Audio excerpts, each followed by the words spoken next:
Observar e pensar. O que você observou hoje? Já pensou nisso? Observar é uma atitude que foi relegada a segundo plano em detrimento do pensar. Sem observar, como a criança aprenderia a interagir no mundo? Como ela desenvolveria o seu raciocínio lógico? Como ela focaria a atenção e se livraria da hiperatividade? Observar é importante em todas as fases da vida e é com a observação que o adulto desenvolveria a sabedoria. Neste vídeo vou falar sobre isso. Eu sou Eliana Olímpio, psicóloga e psicanalista, e convido você a entender um pouco mais sobre o psiquismo humano. Se você tem interesse em aprimorar o seu conhecimento no campo psi, me siga. Sempre posto conteúdo sobre os 20 anos da minha experiência profissional e sei que existem muitas dúvidas nessa área. Há alguns anos, li um texto de Stephen Kunitz, um consultor gerencial brasileiro, que dizia mais ou menos isso. O primeiro passo para aprender a pensar, curiosamente, é aprender a observar. Só que isso, infelizmente, não é ensinado. Hoje, nossos alunos são proibidos de observar o mundo, trancafiados que ficam numa sala de aula estrategicamente colocada bem longe do dia a dia e da realidade.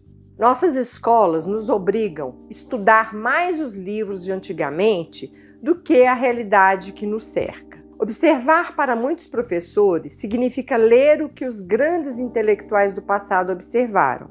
Gente como Rousseau, Platão ou Keynes, só que esses grandes pensadores seriam os primeiros a dizer: esqueçam tudo o que escrevi e vejam com seus próprios olhos. Observem. Será isso que eles nos diriam se estivessem vivos? Eles ficariam chocados se soubessem que nossos alunos são impedidos de observar o mundo que os cerca e obrigados a ler teoria escrita 200 ou 2000 anos atrás. O que leva os jovens de hoje a se sentirem alienados, confusos e sem respostas coerentes para explicar a realidade. Não que eu seja contra os livros, muito pelo contrário, sou a favor de observar primeiro, ler depois. Os livros, se forem bons, confirmarão o que você já suspeitava, ou porão tudo em ordem de forma esclarecedora. Existem livros antigos, maravilhosos, com fatos que não podem ser esquecidos, mas precisam ser dosados com o aprendizado da observação.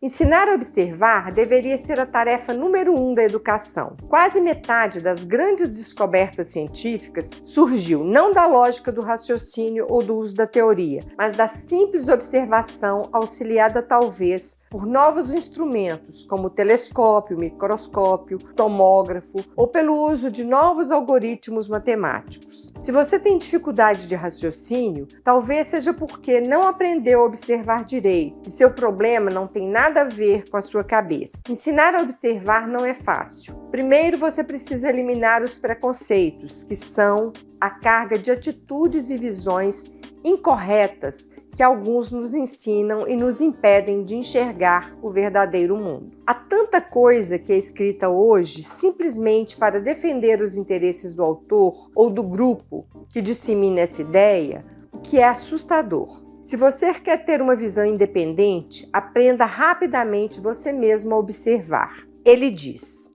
se eu fosse ministro da Educação, criaria um curso obrigatório de técnicas de observação. Quanto mais cedo na escola educacional, melhor.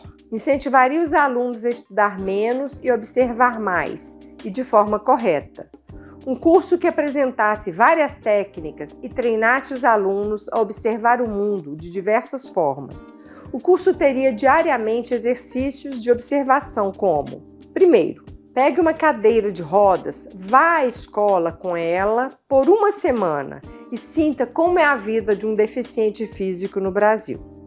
Segundo, coloque uma venda nos olhos e vivencie o mundo como os cegos o vivenciam. Terceiro, escolha um vereador qualquer e observe o que ele faz ao longo de uma semana de trabalho. Observe quanto ele ganha por tudo que ele faz ou não faz. Quantas vezes, ao participarmos de uma reunião e alguém diz: vamos parar de discutir e tentar ver o problema de outro ângulo? Quantas vezes a gente simplesmente não enxerga a questão? Se você realmente quiser ter ideias novas, ser inovador e ter uma opinião independente, aprimore primeiro os seus sentidos. você estará no caminho certo para começar a pensar.